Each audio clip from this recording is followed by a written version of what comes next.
Hello, this is Cutting Edge Review, and I am your friendly neighborhood reviewer. And I'm going to be doing the next Spider-Man film in the popular franchise at the time, with Toby returning to direct as Sam. I say I can pronounce his name right, Sam Raimi, Raimi or something. Anyways, and also Tobey Maguire and Kirsten Dunst returned to reprise their roles, including Willem Dafoe and James Franco.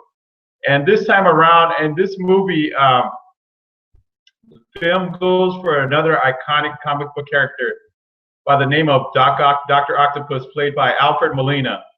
And in this movie, you get to see a little bit more the relationship between James Franco and Tobey Maguire, and Harry Osborn and Peter Parker, and a lot, you know.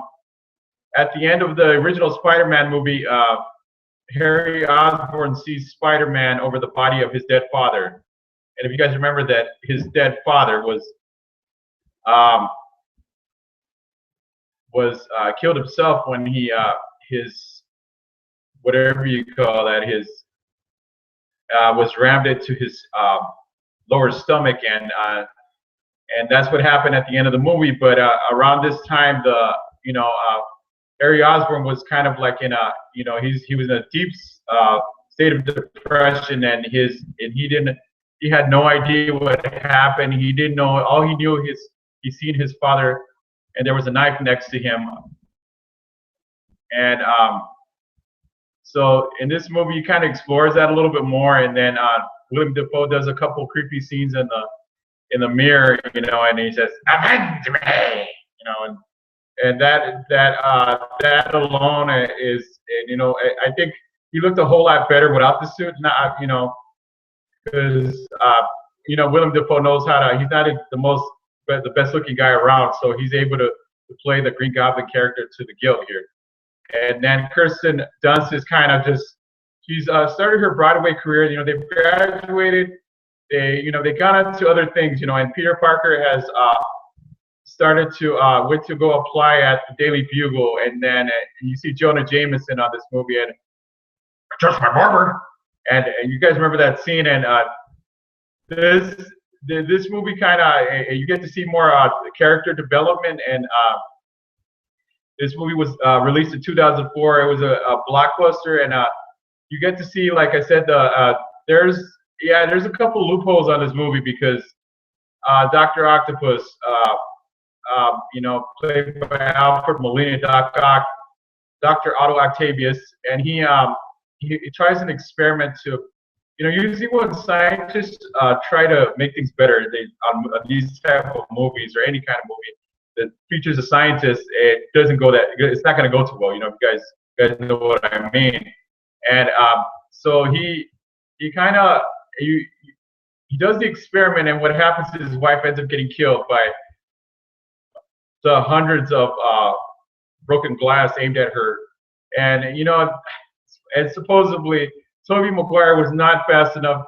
Spidey was not fast enough to save her. And we're all supposed to believe that. We're all supposed to buy that. And then that's kind of how Dr. Octopus, he loses his mind. And there's a really good scene where he's in the operating table, and they're trying to perform emergency surgery to get those.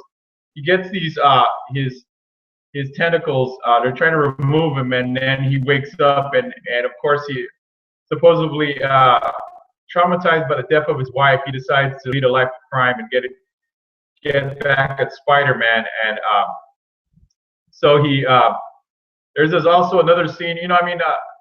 This movie overall was, I would say it's a winner, people, because I said it. The reviewer says it. No, it's a winner, people, because this movie, there's not, I've seen a lot of really bad Spider movies more recently, so I'll get to those later. But this movie is one of the last good Spider-Man movies, in my honest to God opinion. And this movie goes for, just the scene where Ant-Man gets captured by Dr. Octopus, and then Doc Ock decides to use a little bit of money to smack Spider-Man with it. So I thought that was kind of silly, but you know, Hollywood being Hollywood, they're trying to come up with something really extraordinary or something out of the ordinary.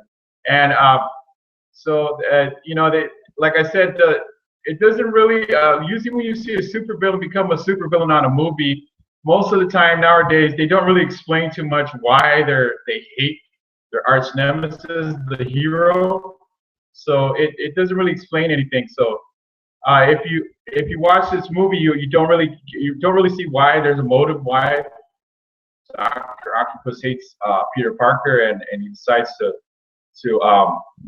go after Spider-Man. So you know this movie won in 2004 an Academy Award for Best Visual Effects and also Best Director, and also in Kirsten Stewart's performance. Kirsten Dunst's performance on here was really good. You know, she's kind of like an actress flopping in Broadway, so she kind of gets a really bad reception and everything. So you know, you get to see a lot of her, and she's gonna marry Jonah Jameson's son, who plays an astronaut, and you guys and James Franco kind of like you get to see a lot of dramatic moments with James Franco, and I think James Franco is a really amazing dramatic actor. Anyways, and so a lot of the people on this you get to see more a closer look at your characters on this movie, and I think this movie's a winner. Yeah. All right, I am the review, and I am your reviewer.